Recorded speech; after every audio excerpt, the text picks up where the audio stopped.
வணக்கம் நேயர்களே, ஆயுத எழுத்திற்கு உங்களை வரவேற்பது நான் கார்கே. வரலாறு காணாத வெள்ளம், அதற்காக மத்திய அரசிடம் கேட்கப்பட்ட நிவாரணம், உதவித்தொகை இவையெல்லாம் தற்போது அரசியலாக மாறியிருக்கிறது. மத்திய நிதியமைச்சருடைய குற்றச்சாட்டுக்கள், உதயநிதி ஸ்டாலின் அவர்கள், அமைச்சர் உதயநிதி ஸ்டாலின் அவர்கள் கேட்டது, அந்த விதம் உள்ளிட்டவற்றையெல்லாம் கேள்வி எழுப்பியிருந்தார் நேற்றைய தினம் நிதியமைச்சர் நிர்மலா சீதாராமன். அதற்கு இன்றைய தினம் 2 பதில்கள் கிடைக்கப்பெற்றிருக்கிறது. நிதியமைச்சர் ஒரு பதிலை கொடுத்திருக்கார்.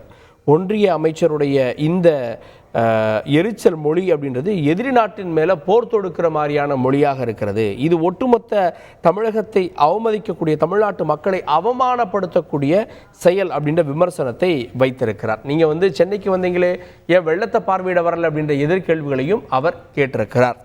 அதே நேரம் அமைச்சர் உதயநிதி ஸ்டாலின் அவர்கள், நாங்கள் தமிழக மக்களுடைய வரிப்பணத்தை தான் கேட்குறோம், மரியாதைக்குரிய அப்பன் வீட்டு பணத்தை கேட்கிறோம் அப்படின்னு மரியாதைக்குரிய அப்படின்ற வார்த்தையை சேர்த்து மீண்டும் அதே துணியில் தன்னுடைய வலைதளத்தில் இந்த செய்தியை வெளியிட்டிருக்கிறார். இந்த நேரத்தில் மக்களுடைய நல்லிணக்கத்தை கெடுக்க ஒரு கூட்டம் நினைக்கிறது அப்படின்னு, அந்த கூட்டம் இந்த மண்ணிலே ஆட்சி அமைக்க முடியாது அப்படின்னு முதலமைச்சர் திரு மு.க. ஸ்டாலின் மறைமுகமாக யாரை சாடி இருக்கிறார் அப்படின்ற கேள்வியும் ஏற்பட்டிருக்கிறது. நிவாரண நிதி யார் வீட்டு சொத்து? திமுக விசஸ் பாஜக மோதலா விவாதிக்கிறோம். சிறப்பு விருந்தினர்களோடு நம்முடைய திமுக தரப்பிலிருந்து செய்தி தொடர்பாளர் டாக்டர் சையது ஹஃபீஸ் நிகழ்ச்சிக்கு அவரை வரவேற்கிறேன். பாரதிய ஜனதா கட்சியினுடைய மாநில பொருளாளர் திரு எஷா சேகர் அவரையும் நிகழ்ச்சிக்கு வரவேற்கிறேன். அதே போல அரசியல் விமர்சகர் டாக்டர் திரு பொன்ராஜ் அவர்கள் அவரையும் நிகழ்ச்சிக்கு வரவேற்கிறேன். வலதுசாரி ஆதரவு நிலைப்பாட்டுடன் திரு எம் குமார் அவர்கள் அவரையும் நிகழ்ச்சிக்கு வரவேற்கிறேன். நான் முதல்ல திரு எஷா சேகர் அவர்கள்ட்ட, மரியாதையாக பேசணும் அப்படின்னு நிதியமைச்சர் சொன்னார். நாங்கள் இன்றைக்கி மரியாதை தர்றோம், எங்களுக்கு நிதி தாங்க அப்படின்னு அமைச்சர் உதயநிதி ஸ்டாலின் அவர்கள் கேட்டிருக்கிறார். நிதி கிடைக்குமா? இப்போ இந்த எபிசோடு, இந்த வெள்ள நிவாரணத்துக்கு நிதி வேண்டும், இவ்வளவு நிதி வேண்டும், அவ்வளவு நிதி வேண்டும், இவ்வளவு கொடுக்கணும், அவ்வளவு கொடுக்கணும் என்று சொல்லி முதலமைச்சர், அப்புறம் உதயநிதி அவர்கள், அப்புறம் அவங்களுக்கு சப்போர்ட்டிவான பத்திரிகைகள், இதெல்லாம் அடுக்கு அடுக்காக மேலாக அந்த பணத்தினுடைய எண்ணிக்கையை அதிகப்படுத்தி கொண்டு போகிறது. அது ஒரு பக்கம் இருக்கட்டும். ஆனால் இந்த நிதி தராமல் மத்திய அரசு இழுத்தடிக்கிறது, மாற்றாந்தாய் மனப்பான்மையோடு இருக்கிறது, அல்லது வேண்டா வெறுப்பாக பார்க்கிறது என்று ஃபேப்ரிகேட்டட் என்று கற்பனையாக ஒரு பெரிய விஷயத்தை சொல்லி இவர்களது தோல்வியை மறைக்க பார்க்கிறார்கள். நான் 2 விஷயத்தை சொல்கிறேன். ஒன்று, டிசாஸ்டர் மேனேஜ்மெண்ட் ஆக்ட் 2005. அந்த டிசாஸ்டர் மேனேஜ்மெண்ட் ஆக்டினுடைய பிரகாரம் SDRF, state disaster relief fund, அது கொடுக்கப்படுகிறது. நான் இந்த விஷயத்தெல்லாம் சொல்வதனுடைய காரணம் என்னவென்று சொன்னால், மாற்றாந்தாய் மனப்பான்மையோடு இருக்கிறது. இவங்க அப்பம் வீட்டு காசையாக நான் கேட்குறேன், நாங்கள் கொடுக்குற வரி பணத்தெல்லாம் கேட்குறேன். இது சாமானிய மனிதனுக்கு கொண்டு செல்லுகின்ற தவறான செய்திகள். ஏனென்றால் இந்த மாதிரியான டிசாஸ்டர் வருகின்ற போது அதற்கான ஒரு ரிலீஃப் ஃபண்டு அதிலிருந்து மட்டும்தான் என்பதை அரசில் உள்ளவர்களுக்கு தெரியும், ஆட்சியாளர்களுக்கு தெரியும். ஆனால் அதை மறைத்து மத்திய அரசு மீது பழியை போட்டு, ஏன் பழியை போடணும்? இவர்களுடைய தோல்வியை மறைக்க, அத்தனை தோல்வியை மறைக்கிறதுக்கு அதுக்காக இவர்கள் செய்கிறார்கள்.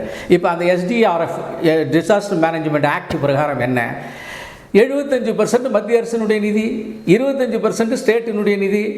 கடந்த ஏன் இதை சொல்லுகிறேன் என்றால், பணம் தரல, போகல, வரலாம் சொல்கிறாங்கல்ல. எனக்கு அந்த திமுக தரப்பிலிருந்து டாக்டர் ஐயா அவர்கள் எனக்கு இதுக்கு பதில் சொல்லுவார் என்று நான் நினைக்கிறேன். 2005 2011 வரையிலும் கொடுக்கப்பட்ட மொத்த SDRFனுடைய நிதி 1654 கோடி. அதில் 866 கோடி சென்ட்ரல் ஷேர். 10 14 வரையிலும் 1621 கோடி, அதில் 1083 கோடி நான் தமிழ்நாட்டுக்கு கொடுத்தது சொல்லுகிறேன். 83 கோடி சென்டருடைய ஃபண்டு. 2015-20 3751 கோடி மொத்தம். அதில் 2948 சென்டருடைய ஃபண்டு இது தமிழ்நாட்டுக்கு கொடுக்கப்பட்டிருக்கிறது. இவ்வளவு தான் இதற்காக அந்தந்த காலங்களில் நடந்த பேரிடருக்கு தரப்பட்டிருக்கிறது என்பது உண்மை. இதை மறைத்து, ஏன் இப்போ நான் இன்னொரு கேள்வி கேட்குறேனே, 2008 நிஷா புயல் வந்துச்சு. அப்போ திமுக தான் ஆட்சியிலேருந்து, அந்த மத்தியில் காங்கிரஸுடைய கூட்டணியில் திமுக இருந்துச்சு. அந்த நேரத்தில் 3600 கோடி கேட்டார் கலைஞர் அவர்கள். எவ்வளோ கொடுத்தாங்க? 570 கோடி கொடுத்தாங்க. அப்ப இப்படியெல்லாம் இவர்கள் கேட்பார்கள். அதில் உண்டான ஃபண்டுக்கு என்ன அலோகேஷன், 12,000 கோடி கேட்டா 20,000 கோடி, ஆனா அதுல 10% கிடைக்கிறதே அதிசயம். எந்த கட்சி இருந்தாலும் மத்தியிலேயே மாநிலத்திலேயும் அதான் நடக்குது. ஆனா நீங்க எஸ்டிஆர்எஃப்க்கு கொடுக்க வேண்டிய 450 கோடி பிளஸ் 450 கோடியை தவிர இந்த 2 மழை வெள்ளத்துக்கு என்ன கொடுத்தீங்கன்னா சார் கேக்குறாங்க. தமிழ்நாட்டுக்கு கொடுக்க வேண்டிய காசை கொடுத்தீங்க, என்ன சார் கார்கே? அதாவது உட்கார்ந்துக்கிட்டு ரொம்ப ஈஸியா பேசலாம் கார்கே. இந்த ஃபண்ட் எப்படி கொடுக்கப்படுகிறது, அதனுடைய முதல் ரிலீஸ் என்ன, ரெண்டாவது ரிலீஸ் என்ன, எந்தெந்த வகையில் கொடுக்கப்படுகிறது என்பதெல்லாம் அரசில் இருக்கிறவங்களுக்கு தெரியும். உதாரணத்துக்கு சொல்றேனே, ஃபர்ஸ்ட் எஸ்டிஆர்எஃப்ல ஏற்கனவே ஃபண்ட் 450 கோடி நம்மள்ட்ட இருந்துச்சு. அதை ஆகஸ்ட் மாதம் இருந்தது, இப்போ ரிலீஸ் பண்ணி வந்திருக்கு. ராஜ்நாத் சிங் அவர்கள் வந்தார்கள், வந்தவுடனே 450 கோடி. எப்போதுமே ஒரு அமைச்சர் ஃபர்ஸ்ட் டைம் பார்ப்பார். அதற்கப்புறம் மத்திய அரசுடைய குழு பார்க்கும், அது ஒரு ரிலீஃப் கொடுத்துட்டு போகும். அதற்கப்புறம் மாநில அரசு விவசாயம், சாலைகள், மக்களுக்கு நேரடி பாதிப்பு என்று பல்வேறு கேட்டகரியில் தலைப்புகள் இருக்கு. அந்த தலைப்பில் எனக்கு இவ்வளோ ரூபா நஷ்டம், இவ்வளோ ரூபா நஷ்டம், இவ்வளோ ரூபா நஷ்டம், இவ்வளோ ரூபா வேணும்னு சொல்லி கொடுக்கும். அதற்கு தகுந்த மாதிரி ரிலீஃப் கொடுப்பாங்க. இது எல்லாத்தையும் சேர்த்து தான் நான் சொல்லக்கூடிய 1654, 3751, 1088 இந்த கோடியெல்லாம் நான் சொல்றேன். இப்படி இதை விட்டு இப்போது அரசியல் செய்வதற்காக என்ன சொல்றாரு, 12,000 கொடு, 9,000 கொடு, தமிழ்நாட்டை கவனிப்பதில்லை, போவதில்லை, வருவதில்லை. அப்ப இது என்ன அர்த்தம்? இதுக்கு பேரு தவறை மறைப்பதற்கு. எங்க தவற மறைப்பதற்கு? நான் முடிச்சிடறேன், ஒரே ஒரு லைன் முடிச்சிடறேன். 4,000 கோடி செலவு பண்ணிட்டு ஒரு சொட்டு தண்ணி நிக்காது. என்னாச்சு? தண்ணி நின்னோன்னு என்ன சொல்றாங்க, 2042% தான் பண்ணுங்கிறாங்க. அப்புறம் இது தூத்துக்குடி மற்ற விஷயங்களுக்கெல்லாம் எல்லா ஏற்பாடுகளும் செய்தாச்சு, அடிச்சு நவுத்திச்சு. உடனே வானிலை ஆராய்ச்சி மையத்து மேல ஒரு வழியை தூக்கி போட்டாங்க. அப்ப நிர்மலா அம்மா அதுக்கு பதில் சொன்னாங்க. சொன்ன உடனே என்னாச்சு? தமிழ் விரோதி. ஆக எல்லாமே டைவர்சிஃபையிங் டாக்டிக்ஸ், நேரடியான பதில் இல்ல. இது திமுகவுடைய டிசைன். திமுகவுடைய டிசைன், அதை மாற்றி மடைமாற்றம் செய்வது திமுக டிசைன். கேட்போம் திரு சையது ஹபீஸ் அவர்கள்ட்ட. இங்க அரசின் தோல்வியை மறைப்பதற்காக நாங்கள் மத்திய அரசு இவ்வளோ நிதி கேட்டால் ஒன்றுமே கொடுக்கல அப்படின்னு தோல்வியை மறைப்பதற்காக அரசு திமுக இதை செய்தது. அதை நிர்மலா சீதாராமன் அவர்கள் பேட்டி மூலமாக அம்பலப்படுத்தியிருக்கார் அப்படின்னு எஸ்ஆர் சேகர் சொல்றார். இல்லை மாற்றாந்தாய் மனப்பான்மையோடு நடந்துக்கிறது, எவன் அப்போ வீட்டு காசையும் கேட்கல அப்படின்னு எங்கள் அமைச்சர் கேட்டதில் ஒரு நியாயம் இருக்குது. ஏன்னா தாக்தே புயல்னு சொல்லி குஜராத்தில் ஒரு புயல் வருதுங்க, மே மாதம் 2020-21 அதுக்கு அடுத்த நாள் பிரதமர் போறாரு, போய் 1000 கோடி இன்டரிம் ரிலீஃப்னு ஒரு அறிவிக்கிறார். அந்த மாதிரி ஏதாவது இன்டரிம் ரிலீஃபை ஏன் தமிழ்நாட்டுக்கு கொடுக்க மாட்டேன்றீங்க அப்படின்னு தான் நாங்கள் கேட்குறோம். அடுத்தது என்டிஆர்எஃப்லேருந்து 2020-21 சார் கர்நாடகா பாஜக ஆண்டு கொண்டிருக்கிற கர்நாடகாவுக்கு 577 கோடி சார் என்டிஆர்எஃப்லேருந்து. மத்திய பிரதேஷுக்கு 611 கோடி சார் பாஜக ஆண்டுகிட்டு இருந்தது. Maharashtra sir 268 sir. இது எல்லாம் பாஜக ஆளக்கூடிய மாநிலங்கள்ல என்டிஆர்எஃப்லேருந்து நீங்க தொகையை கொடுக்குறீங்க. ஏன் அந்த தொகையை தமிழ்நாட்டுக்கு கொடுக்கல அப்படின்ற ஒரு நேரடியான கேள்வியை கேட்டா, ஏடிஎம்மா கேட்ட உடனே காசு கொடுக்கறதுக்கு அப்படின்னு தமிழ்நாடு மக்கள் வழியில் இருக்கும்போது கேட்ட பணத்துக்கு ஆணவமா பதில் சொல்றது பாஜகவுடைய டிசைன் சார். இவங்க ஐஎம்டி மேல பழிய போடுறது பேசுறாங்க சார். ஐஎம்டி கரெக்டா தகவலை கொடுத்ததாவே வச்சுப்போம் சார். அப்படி இருந்தா திருச்செந்தூர் ரயில் சார் இரவு 8:20 மணிக்கு புறப்படுது சார். ஐஎம்டி தான் சொல்லிச்சே பெரிய புயல் வரப்போது, தண்டவாளத்துக்கு மேல தண்ணி அடிச்சுட்டு போக போது, 95 சென்டிமீட்டர் பெய்ய போது அப்படின்றப்போ ரயில்வே கிளம்பிச்சுல சார். அது யாருடைய தப்பு சார்? ரயில்வே உங்களுடைய அமைச்சரவை தானே. அப்ப ஐஎம்டி சரியா வேலை பார்த்துருந்தா அந்த ரயிலை இயக்குனவங்க மேல நடவடிக்கை எடுப்பீங்களா? தென்னக ரயில்வே மேல நடவடிக்கை எடுப்பீங்களா? அப்ப ஐஎம்டி தகவல் சொல்லாததுனால தானே அந்த ரயில் புறப்படுது, அரை மணி நேரத்துல நிக்குது. இதுதான் ஐஎம்டியோட லட்சணம். இதை கேட்டா மறைஞ்சிக்கிறது நாங்க கிடையாது, மறைஞ்சிக்கிறது நீங்க. எஸ்டிஆர்எஃப் சட்டம் அவரெல்லாம் பேசினாரு. 15th ஃபினான்ஸ் கமிஷன் வந்த பிறகுதான் சார் இந்த மேலாண்மைக்கான ஒரு சட்டம் இயற்றப்பட்டு ஒரு நிதி பகிர்வுன்றது ஃபைனான்ஸ் கமிஷன் போட்டதுக்கு அப்புறம் நீங்க அங்கிருந்து பேசுங்க. அதுக்கு முன்னாடி 2005ல 2004ல இதெல்லாம் தான் பாஜகவுடைய டிசைன், ஏமாற்றக்கூடிய டிசைன். இன்னைக்கு 900 கோடி கொடுத்திருக்கீங்க சார். 2 கோடி பேர் பாதிக்கப்பட்டிருக்காங்க. 2 கோடி பேர் தமிழ்நாட்டில் பாதிக்கப்பட்டிருக்காங்க. அதுல ஆளுக்கு பிரிச்சு கொடுத்தா 450 ரூபாய்க்கு மேல கொடுக்க முடியாது சார் எஸ்டிஆர்எஃப் கொடுத்தது. அடுத்தது இந்த எஸ்டிஆர்எஃப் இருக்குல்ல, இது எங்கிருந்து சோர்ஸ் பண்ணப்படுகின்ற பணம்ன்றது புரிஞ்சுக்கோங்க. ஒன்றிய அரசு தன்னுடைய பாக்கெட்ல இருந்து எடுத்து கொடுக்கிற பணம் கிடையாது. எப்படி தூய்மை இந்தியாக்குன்னு ஒரு செஸ் வாங்கினாங்களோ அந்த மாதிரி பேரிடருக்குன்னு ஒரு செஸ்ஸை ஒன்றிய அரசு வாங்குது. அந்த செஸ்ஸை ஒன்றிய அரசால் மட்டும்தான் போட முடியும். இப்ப இந்தியால பேரிடர் நடந்தா அதுக்காக பணம் கொடுக்கறதுக்கு ஒரு டியூட்டியை செஸ்ஸை ஒன்றிய அரசு வாங்கி அது மாநிலத்துக்கு பிரிச்சு கொடுக்கிறது, இது ஒன்றிய அரசுடைய பணம் அப்படின்னு ஒரு பிம்பத்தை உருவாக்குறது இருக்குல்ல, இதுதான் அபத்தம். நான் சொல்றேன் சார், 2021ல கூடுதல் நிதி கொடுத்தாங்க சார் பேரிடர்ல. அதுல 3000 கோடி. அந்த 3000 கோடியில 2400 கோடி வந்து பாஜக ஆளக்கூடிய மாநிலங்கள். அதான் அடுத்த ஆண்டு தேர்தல் குஜராத்ல 2021ல அந்த 1000 கோடி கூடுதலாக கொடுக்கப்படும் போது 2022ல தேர்தல் கணக்கு வைக்கிறீங்க அங்க ஜெயிக்கிறதுக்காக. இதனாலதான் சார் இது என்ன உங்க அப்பா வீட்டு சொத்து கிடையாது, உங்க அப்பா வீட்டு பணம் கிடையாதுன்னு அமைச்சர் கேட்கறதுக்கான காரணம் இல்ல. இனிமேதான் இப்ப முதலமைச்சர் பிரதமரை பார்த்திருக்காரு, அந்த குழுவினர் வந்து பார்த்துட்டு போயிருக்காங்க, அதனால பரிசீலனை இருக்கு நிதியமைச்சர் சொல்றாரு. அதுக்கு பொறுத்து இருக்கலாமே, அதுக்குள்ள மத்திய அரசு தரல அப்படின்ற சரியா? இம்மீடியட் இல்ல நிர்மலா சீதாராமன் அவங்க தாங்க இந்த கான்ட்ரவர்சியை தொடங்கி வைக்கிறாங்க. கேட்டவன பணம் கொடுக்கறதுக்கு ஏடிஎம் கேஷ் மிஷினான்னு கேட்கறது.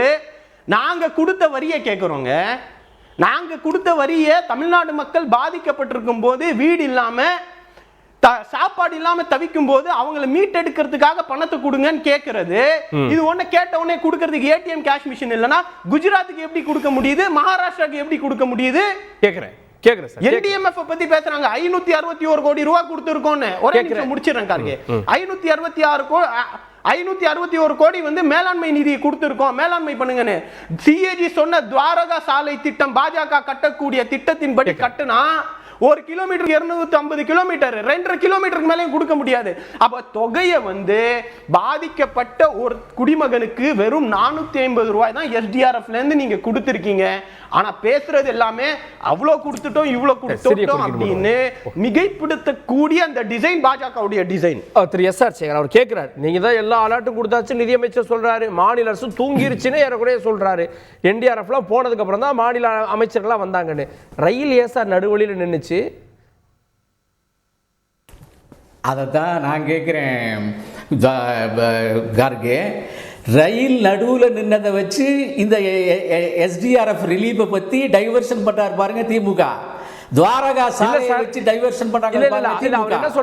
நான் ஒரு கேள்வி கேட்கிறேன்.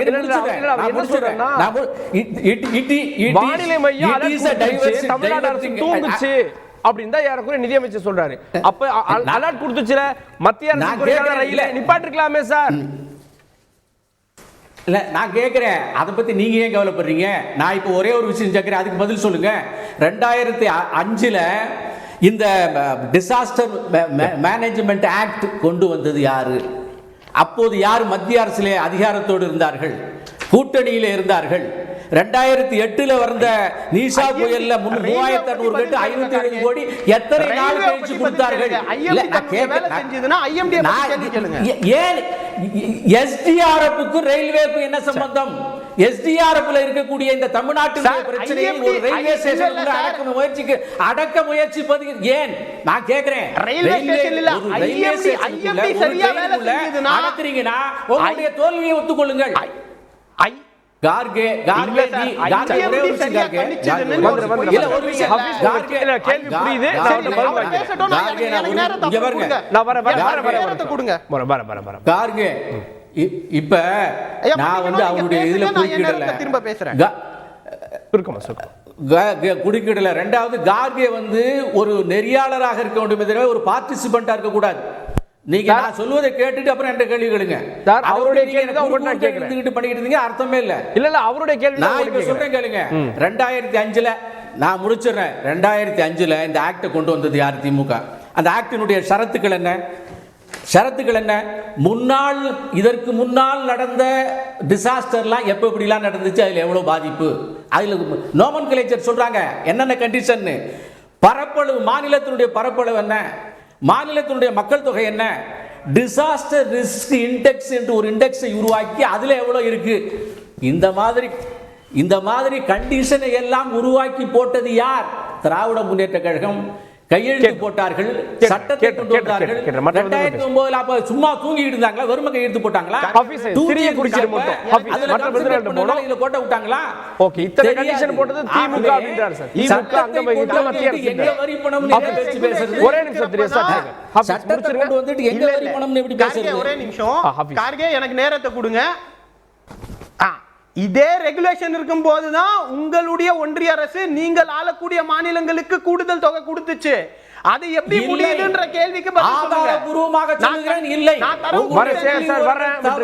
போய் ஐயா, ஆபீஸ் முடிச்சிருங்க. பிரஸ் இன்ஃபர்மேஷன் பியூரோல இருந்து நான் காட்டுறேன். நான் டேட்டோட சொல்றேன். கேப்போம்.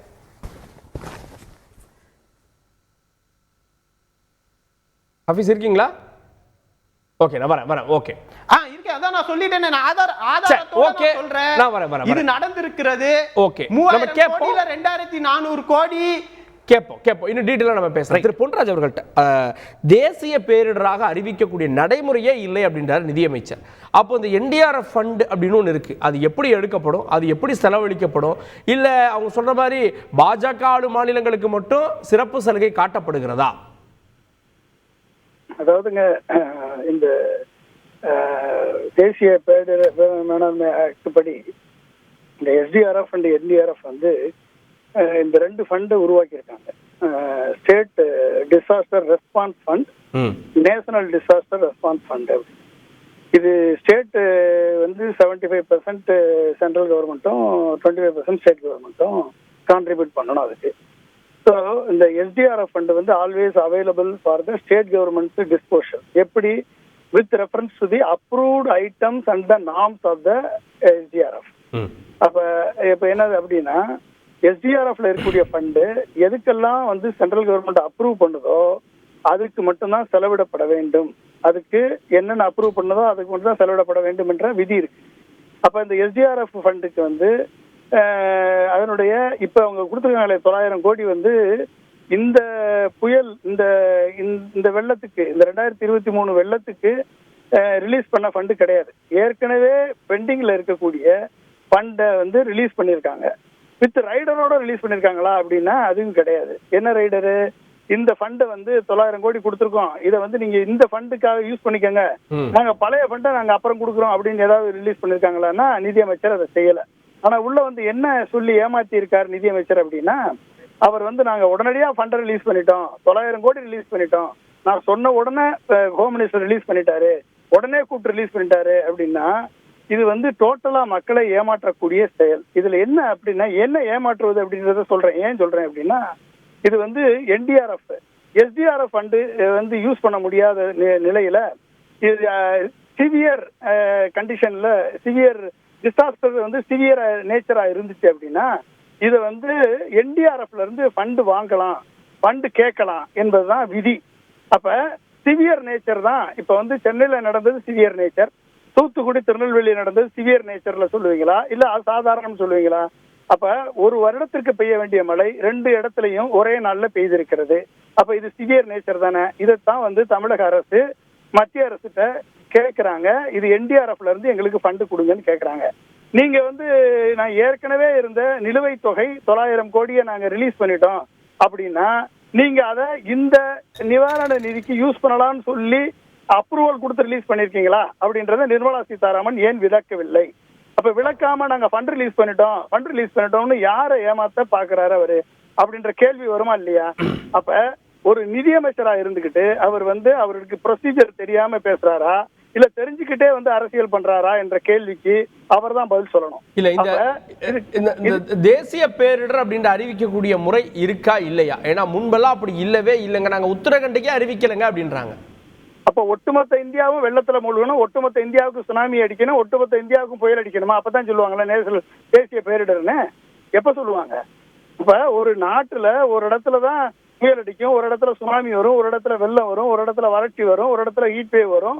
அப்ப இதுக்கு பேர் என்ன? நேஷனல் டிசாஸ்டர் அறிவிக்க மாட்டோம்னா அப்ப என்ன அர்த்தம்? இவங்க எதை புரிந்து வைத்திருக்கிறார்கள் என்பது எனக்கு புரியல. ஒரு பினான்ஸ் மினிஸ்டரா இவர் சொல்லுவது இது வெட்கக்கேடானது. இதை சொல்லலாமா ஒரு பினான்ஸ் மினிஸ்டர்? இதை நேஷனல் பேரில் நாங்கள் இது வரைக்கும் அறிவிக்கல அப்படின்னா ஒட்டுமொத்த இந்தியாவும் தண்ணியில மூழ்கணுமா? அப்பதான் நேஷனல் டிசாஸ்டர் அறிவிப்பாங்களா அவங்க? அவ தமிழ்நாடு மூழ்கினா, வெஸ்ட் பெங்கால் மூழ்கினா, தெலுங்கானா மூழ்கினா, ஆந்திர பிரதேசம் மூழ்கினா, ஒடிசா மூழ்கினா அனௌன்ஸ் பண்ண மாட்டாங்களா அதை? அப்ப அந்த நாட்டில் இருக்கக்கூடிய மக்களா தெரியலையா? இதுல நீங்க கேட்ட கேள்விக்கு பதில் என்னன்னா, இதுல இந்த என்டிஆர்எஃப்ல வாங்கணும்னா 3 டயர் சிஸ்டம் இருக்குங்க. இந்த 3 டயர் சிஸ்டம் எப்படின்னா, ஒரு ஃபர்ஸ்ட் டயர் என்டிஆர்எஃப்ல ஃபண்ட் கேக்குறாங்கன்னா ஆன் த ஸ்பாட் அசஸ்மெண்ட் பண்ணணும். Inter ministerial central team IMCT. அந்த IMCT on the spot assessment சென்னையில பண்ணிட்டாங்க. சரி, பண்ணிட்டு ஒரு ரிப்போர்ட்டுக்கு சப்மிட் பண்ணணும். யாருக்கு சப்மிட் பண்ணணும் அப்படின்னா, நேஷனல் எக்ஸிகியூட்டிவ் கமிட்டி அதனுடைய சப் கமிட்டிக்கு சப்மிட் பண்ணணும், சேர்டு பை ஹோம் செக்ரட்டரி. அப்ப ஹோம் செக்ரட்டரிக்கு சப்மிட் பண்ணிருக்காங்களா இல்லையான்னு இது வரைக்கும் தெரியாது. நிர்மலா சீதாராமன் சொல்லல, ஹோம் மினிஸ்டரும் சொல்லல, ரிப்போர்ட் வந்துருச்சுன்னு சொல்லல. சரி, சப்மிட் பண்ண பிறகு என்ன அப்படின்னா, அந்த சப்மிட் பண்ணத ரெக்கமெண்டேஷனை அவங்க கொடுக்குற ரெக்கமெண்டேஷன் எடுத்து சப் கமிட்டி கொடுக்குற ரெக்கமெண்டேஷனை ஹை லெவல் கமிட்டின்னு ஒன்று இருக்கு. அந்த கமிட்டி யாரு? Chaired by union home minister, union finance minister, vice chairman of the NITI Aayog, இவங்க எல்லாம் சேர்ந்து அந்த இதை பண்ண பிறகுதான் என்டிஆர்எஃப்ல இவங்க ஃபண்ட் ரிலீஸ் பண்ணுவாங்க. இவங்க ஏற்கனவே அப்ரூவ் பண்ண பட்ஜெட்டையே என்டிஆர்எஃப் ரிலீஸ் இப்பதான் பண்ணிருக்காங்க, 900 கோடியை. அப்ப அந்த 900 கோடியை தமிழ்நாடு அரசு நினைச்சபடி இந்த செலவழிக்க முடியாது. அப்ப செலவழிக்க முடியாத தொகையை ரிலீஸ் பண்ணிட்டு நாங்க ஃபண்ட் ரிலீஸ் பண்ணிட்டோம்னு யாரை ஏமாத்துறாங்க? இந்த கேள்வி வருமா இல்லையா? அப்ப இந்த பொய்யை ஒரு நிதியமைச்சராக இருந்து கொண்டு சொல்லலாமா அவர்கள்? தவறான ஒரு இன்ஃபர்மேஷனை, உண்மைக்கு புறமான தகவலை அவர்கள் சொல்லலாமா? ரெண்டாவது ஐஎம்டி பத்தி ஒண்ணு சொல்லிடுறேன். ஐஎம்டி ஹோம் மினிஸ்டருடைய பிரஸ் ரிலீஸ்ல என்ன சொல்லியிருக்காருன்னா, இதுவரைக்கும் 3 நாளுக்குள்ள அலர்ட் கொடுத்திருந்தோம், இப்ப 5 நாளுக்கு முன்னாலே அலர்ட் கொடுப்போம், இனிமேல் 7 நாளைக்கு முன்னால் அலர்ட் கொடுக்கக்கூடிய சிஸ்டத்தை நாங்க இன்ஸ்டால் பண்ணிட்டு இருக்கோம்னு அவர் சொன்னாரு. இப்ப ஐஎம்டியினுடைய டைரக்டர் ஜெனரல் மிருதங்க மகாபத்ரான்னு ஒருத்தர் இருக்காரு. அவர் என்ன சொல்றாரு அப்படின்னு சொல்லியிருக்காருன்னா, ஒட்டுமொத்தமா இந்த எக்ஸ்ட்ரீம் ரெயின்ஃபால் ஈவென்ட்ஸ, கிளவுட் பஸ்ட நாங்க பிரிடிக்ட் பண்ணி லைஃப டேஞ்சர்ல இருந்து பாதுகாப்பதற்கு 86 போலாரிமெட்ரிக் ரடார், டாப்ளர் ரடாரை இந்தியா முழுக்க இன்ஸ்டால் பண்ணணும். நாங்க இதை இப்போதைக்கு ஹிமாலயன் ரீஜன்ல ஒரு 10, நார்த் ஈஸ்டர்ன் ரீஜன்ல ஒரு 3 தான் இன்ஸ்டால் பண்ணிருக்கோம். நாங்க மொத்தமா 86 பண்றதுக்கு 2025ல தான் இன்னும் ஒரு 25 நாங்க எக்ஸ்ட்ரா இன்ஸ்டால் பண்ணுவோம் என்பதை அவர் சொல்லியிருக்காரு. அப்ப இவர்களிடம் இன்றைக்கு 5 நாளைக்கு முன்னால இவர்கள் அனௌன்ஸ் பண்ணிருக்க முடியுமா? இந்த 5 நாளைக்கு முன்னால இவங்க சொன்னாங்களா? இவர்கள்ட்ட இருக்கக்கூடிய, அதாவது அர்பன் பிளட் தீர்மானிக்கக்கூடிய வெதர் போர்காஸ்டிங் சிஸ்டம் சென்னையில இருக்கு. இவங்க வச்சிருக்கபடி அது 20 சென்டிமீட்டர் மழைக்கு தான் சொல்லுது அது.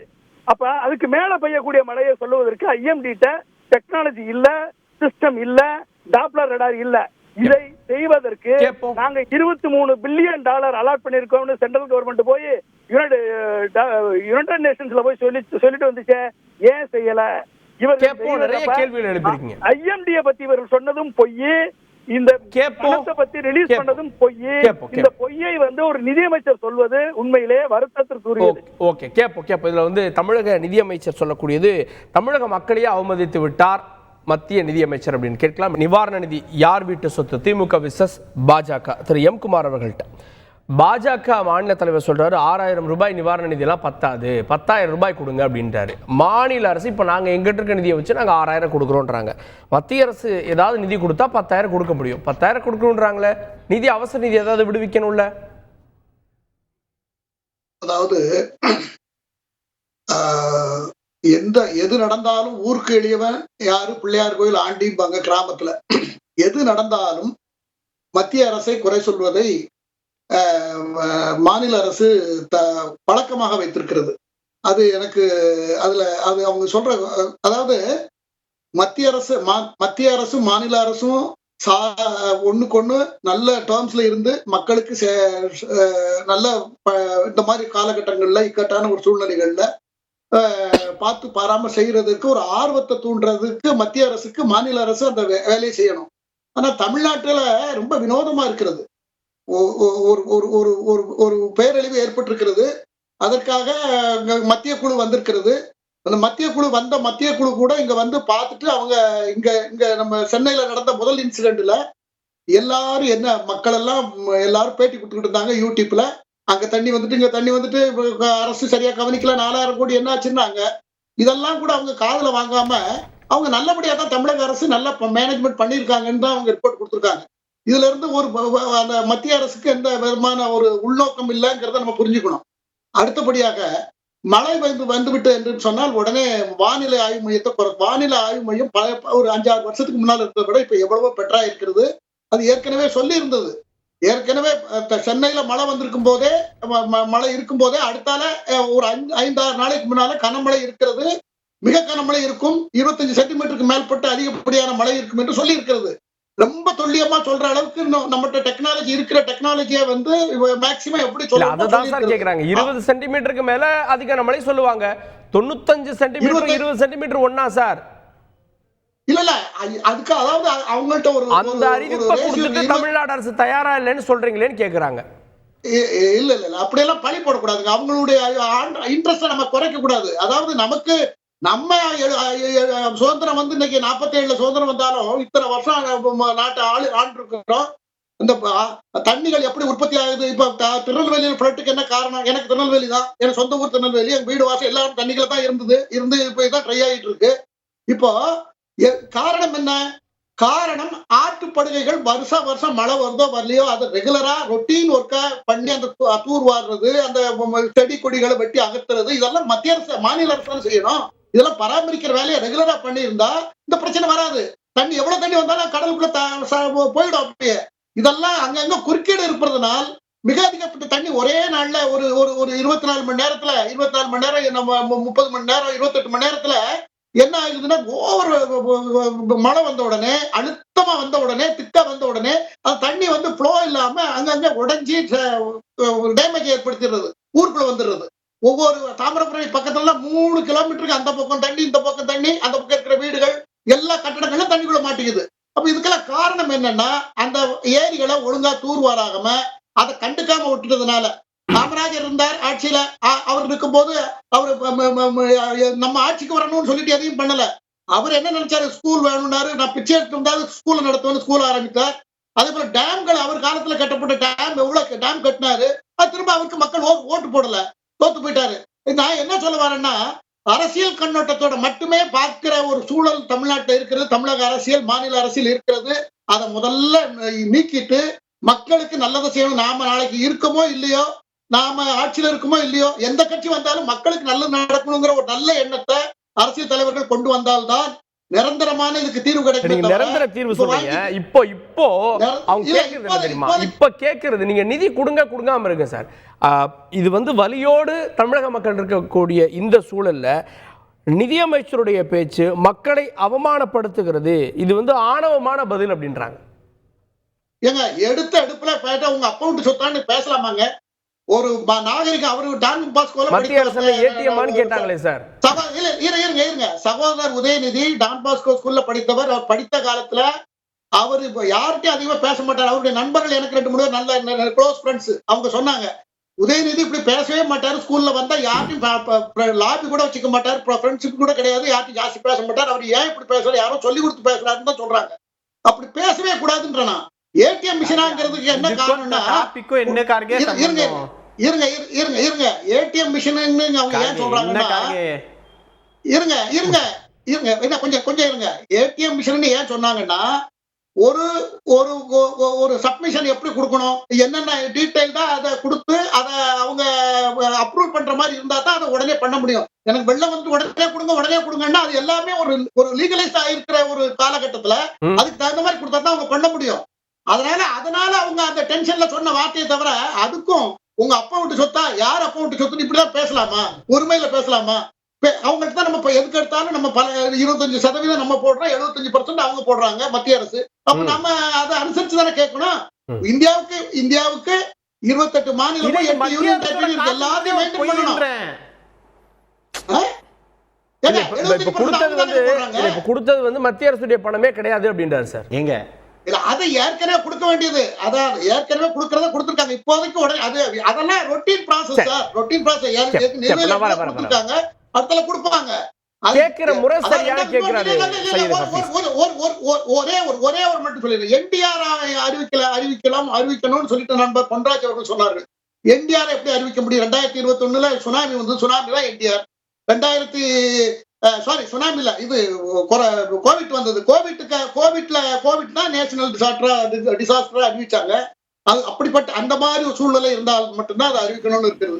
2005 சுனாமி வந்தது. சுனாமி அறிவித்தாங்க. அப்ப நாட்டுல ஒரு பகுதி மூழ்கினா பரவாயில்லையா, ஒரு பகுதி சேதமான பரவாயில்லையான்னு கேட்டாங்க.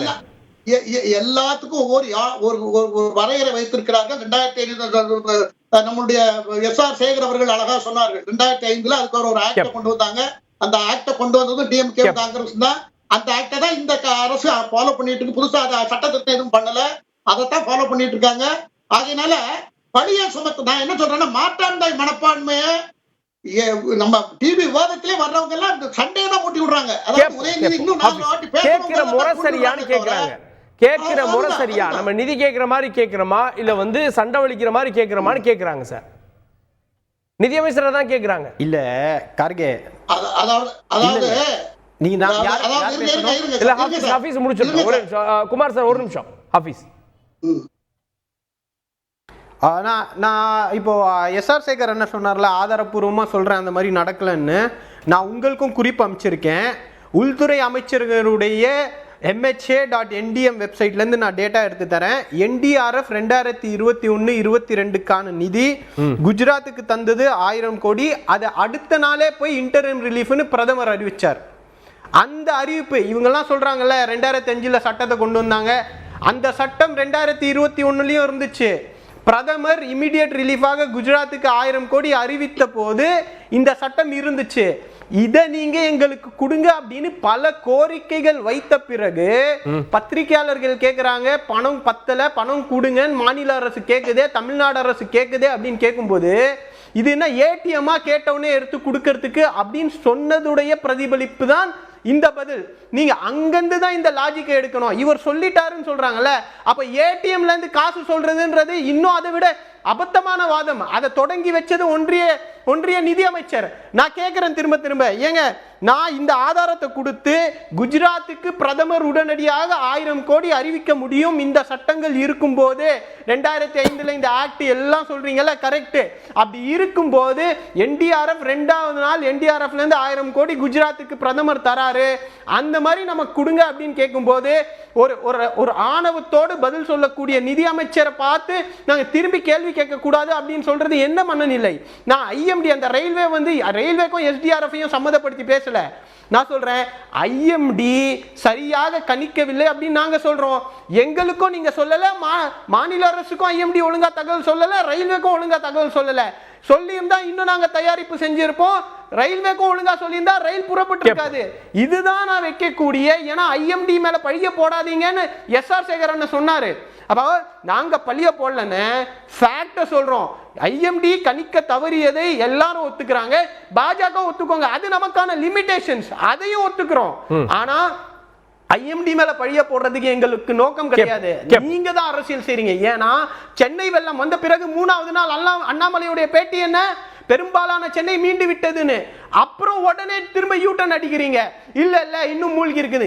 இந்த அரசியல் தான் பாஜக செய்யக்கூடிய அரசியல். குமாரண்ணா சொன்னாரு மாநிலத்துக்குள்ள சண்டை மூட்டுறாங்க, அத பாஜக கட்சிக்காரங்களுக்கும் பார்த்து சொல்லுங்க சார். நாங்க நினைக்கிறோம். அதனாலதான் ராஜ்நாத் சிங் வந்தவனே நன்றி சொன்னோம்.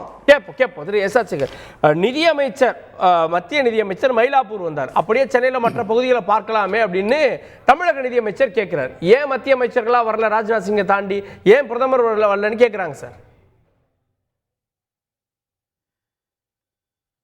இப்போ இது விதண்டவாதம், முழுக்க விதண்டவாதம்.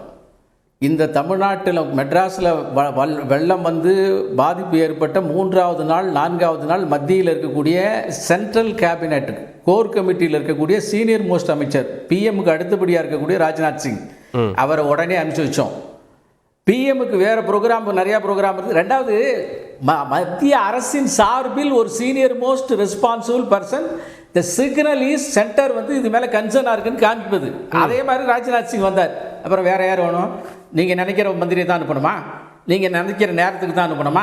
இதெல்லாம் விதண்டவாதம் பேசுகிறீர்கள். இப்போ நான் கேட்குறேன், தம்பி டாக்டர் ஒரு அழகான விஷயத்தை சொன்னார். 1000 கோடி குஜராத்துக்கு அடுத்த நாளே சொன்னார். அதே நேஷனல் டிசாஸ்டர் NDRF தான் ஆந்திர பிரதேசத்துக்கு 1004 கோடி அறிவிச்சது.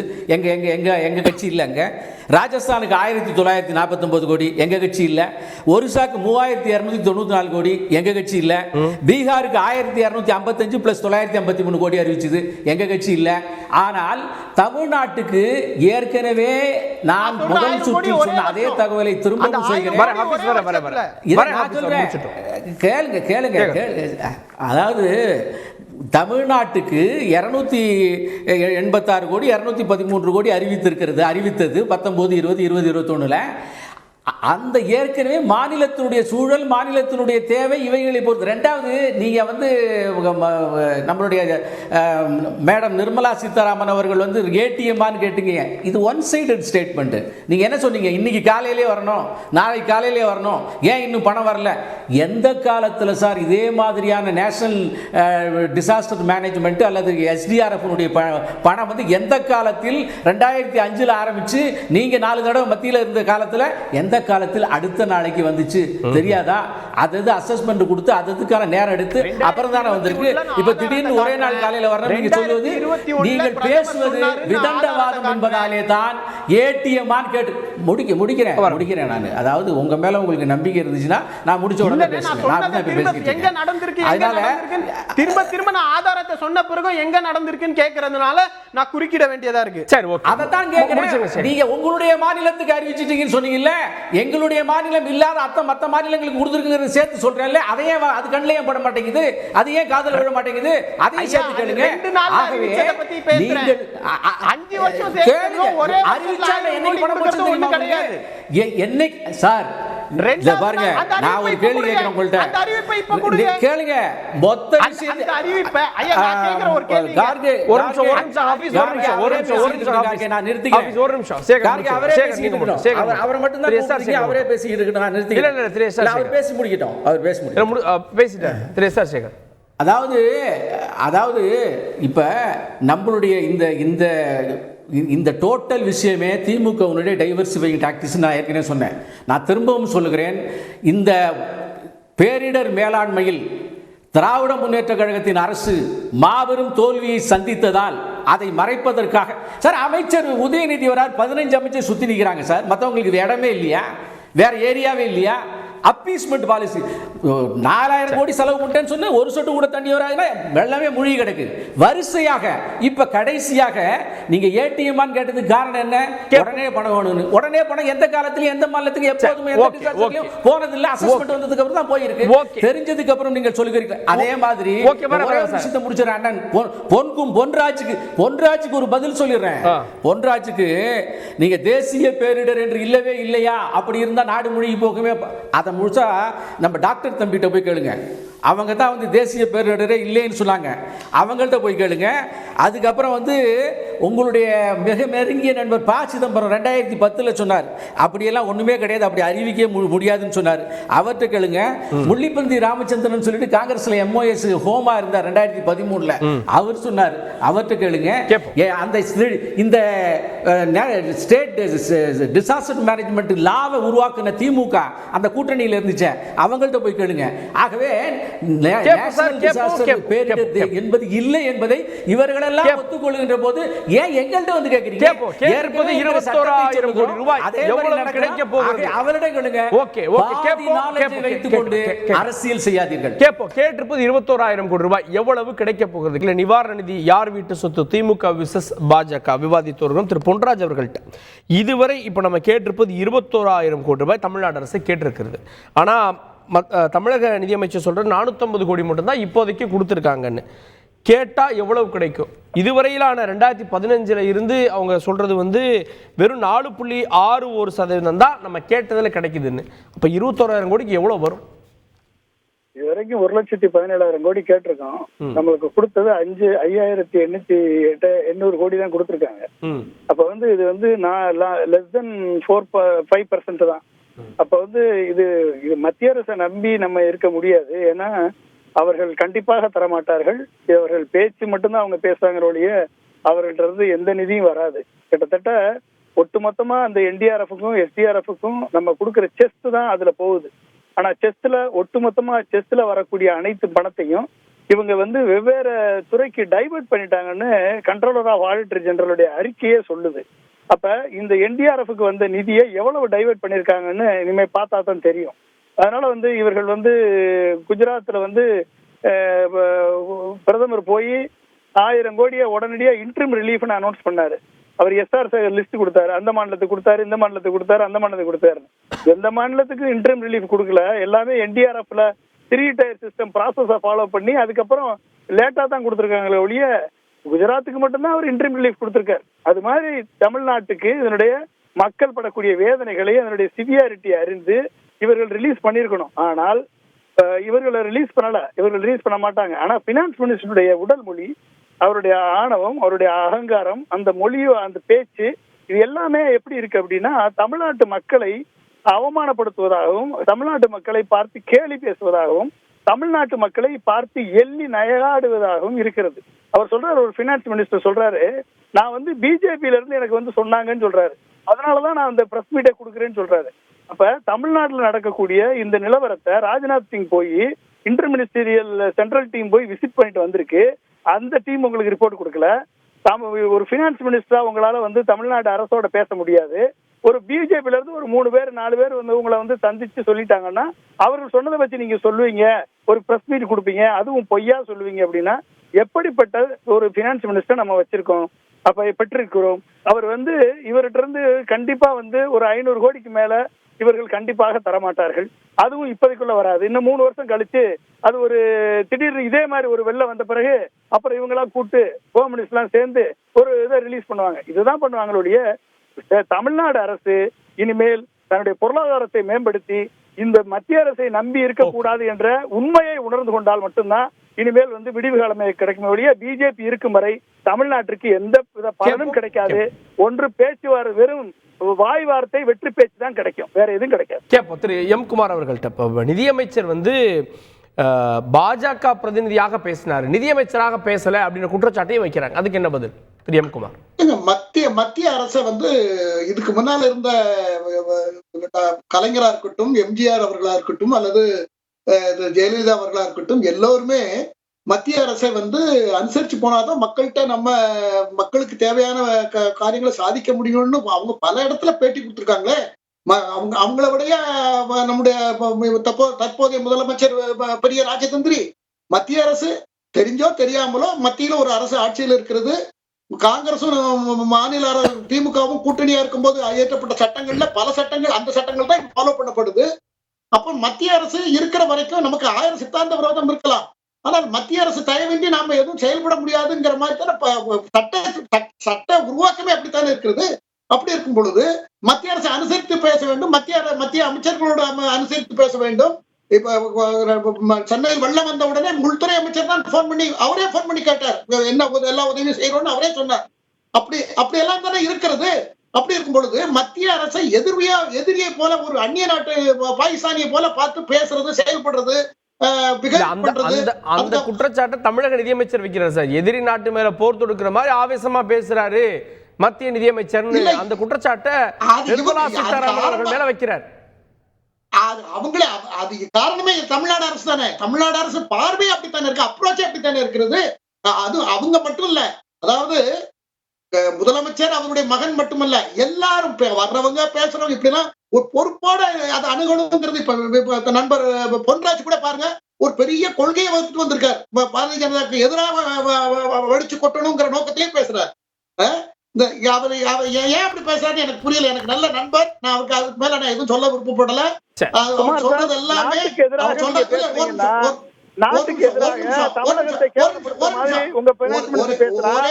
அவருக்கு எதிராக தான் பேச முடியும், வேற என்ன பண்ண முடியும்?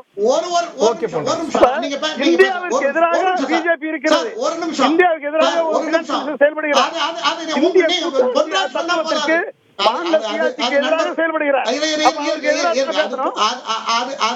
பொன்ராஜ் மட்டும் சொன்னா போதாது, நாட்டு மக்கள் எல்லாம் ஒரு காமன் சிட்டிசன் சொல்றேன். நான் ஒரு சரி, சரி, ஓகே போடுறேன் சார். Okay, okay. பதில் முடிச்சிருங்க திரு குமார். தகுதி வேணும் சொல்றதுக்கு சொல்லுங்க. ஒரு பொன்ராஜுக்கு தகுதி இல்லைன்னா எனக்கு ஒரு குடிமகனாக, இந்திய குடிமகனாக எனக்கு சொல்வதற்கு உரிமை இருக்கு. சரி, ஓகே. எண்ணங்களை பிரதிபலிக்கிறேன், அவ்வளவுதான். Okay, okay. அதை இறுதி கருத்தை எடுத்துக்கிறேன். திரு குமார். சார் இருங்க. அதாவது என்டிஆர் வந்து நம்ம நாட்டுல 3 விஷயத்துக்கு தான் கொடுத்திருக்கு. ஒண்ணு 64ல பாம்பன் இதுல பேரழிவு ஏற்பட்ட புயல், அதுக்கு ஒண்ணு தனுஷ்கோடி. அதுக்கப்புறம் 2வது சுனாமி, 3வது 21ல கோவிட். இதுக்கு தான் அதை யூஸ் பண்ண முடியுமே தவிர, நீங்க உலக அளவுல நீங்க சைனாவை எடுத்துக்கீங்க, எல்லா நாட்டும் 4000 பேர் 10,000 பேர் இறந்தால் அது போல பண்ற பழக்கம் தான் எல்லா இடத்துலயும் இருக்கு. அதான் நம்மளும் ஃபாலோ பண்றோம். அதனால அது ரூல்ட் அவுட். மற்றபடி அதிகப்படியான சேதம்னு சொன்னால் அது நியாயமானதுதான். இப்போதைக்கு இருக்கிற கணிப்பு என்ன சொல்றதுன்னா, இந்தோனேசியா, பிலிப்பைன்ஸ், இந்தியா, இந்த 3 நாட்டுக்கும் பெரிய பாதிப்பு இருக்கு என்று இண்டிகேஷன் இருக்கிறது. அதனால நான் என்ன சொல்றேன், எதிர்காலங்கள்ல பூகோள ரீதியா மாற்றம் ஏற்படும். இந்த மழை முடிஞ்ச உடனே அதுக்கு தனியா நிதியை ஒதுக்கி நீர்ப்படுகைகள், ஆற்றுப்படுகைகள், குளம் பக்கா பண்ணணும். அடுத்த வருஷம் இதே நிலைமை நிக்க கூடாதுங்கிறதுக்காக சொல்றேன். ஓகே, ஒரே வரி இறுதி கருத்து சையத் ஹபீஸ். ஒரே வரி.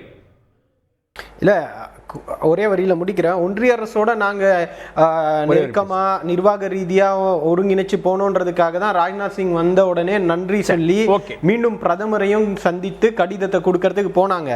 ஆனா ஒன்றிய குழு வந்து பாராட்டிட்டு போனதை பாஜக, தமிழ்நாடு பாஜக என்ன சொல்லிச்சு? அதெல்லாம் இல்ல, அதெல்லாம் மரபின் அரசியல் செய்யறது பாஜக. அறிவுரைகள் தமிழ்நாடு பாஜக நோக்கி கொடுங்க. அப்பன் வீட்டு காசான்னு கேட்டதுக்கு எதிர்வினையே ஆற்றல. காரணம், எந்த ஒரு விஷயத்திலும் திமுகவுக்கு எதிராக யாருமே தமிழ்நாட்டில் செயல்படலை. ஜால்ரா கட்சிகள் கூட்டணி எதிர்கட்சி செயல்படாமல் இருக்கிறது. முதல் முறையாக அப்பன் வீட்டு காசுக்கு மத்திய நிதியமைச்சர் பதில் சொல்ல உடனே ஆடி போய் அரண்டு போய் நாட்டின் எதிரிகள், அந்த துரோகிகள், இந்த துரோகிகள் சொல்லி எப்போதும் போல திசை திருப்புகிறார்கள். இந்த பேரிடர் முழுவதும் வந்ததற்கு காரணம் திமுக அரசு. எங்கேயும் தூர்வாரல, எந்தவித பணிகளும் செய்யல, பொய்க்கணக்கு காமிச்சு அத்தனை இடங்களில் ஓட்ட உடைசல்கள் முழுவதும் அப்படியே இருந்ததன் காரணமாக இந்த வெள்ளம் அங்கங்கே முழுக்க இந்த பேரிடருக்கு திமுகவே பொறுப்பு. அதை தட்டி கழிப்பதற்கு மற்றபடி திசை மாற்றம், மடைமாற்றம் செய்கிறது. பேரிடர் எதற்கு வந்தாலும் அதை மத்திய அரசு அதை சீரியஸா பார்க்கணும். அதுல அரசியல் செய்யக்கூடாது. ஒட்டுமொத்தமாக பேரிடருக்கே இந்த கிளைமேட் சேஞ்சினால ஏற்படக்கூடிய பேரிடருக்கு நிதியை ப்ராப்பரா அட்டெண்ட் பண்ணி ஒதுக்கணும் அப்படின்னா அதுக்கு கன்சர்ன் இருக்கணும். அந்த கன்சர்ன் இருக்கணும். இன்டர்ம் ரிலீஃப்னு ஒரு மெத்தட் இருக்கு. அதை ஏற்கனவே பிரதமர் பயன்படுத்தியிருக்கார். அது மாதிரி கன்சர்னோட இருக்கு. அந்த கன்சர்ன் இல்லாம இருந்துச்சு அப்படின்னா அந்த மக்கள் மேல அக்கறை இல்லை என்றுதான் அர்த்தம். Okay, right. ஓகே, இப்போ வெள்ளத்திற்கு பிறகு இதுல அரசியல் நிகழ்கிறதா? இதற்கிடையில நிவாரணம் கேட்டது கிடைக்குமா? தமிழக அரசு 6000 ரூபாய் இந்த மாவட்டங்கள்லாம் கொடுக்கணும் அப்படின்னு அவங்க ஒரு முயற்சி எடுக்கிறாங்க. மத்திய அரசு எவ்வளவு கொடுக்க போகிறது? கேட்டது கிடைக்குமா? பொறுத்து பார்க்கல. வார்த்தையில் போகிற சிறப்பு அனைவருக்கும் நன்றி. பார்த்தவங்களுக்கும் நன்றி. தொடர்ந்து தந்தி தொலைக்காட்சி.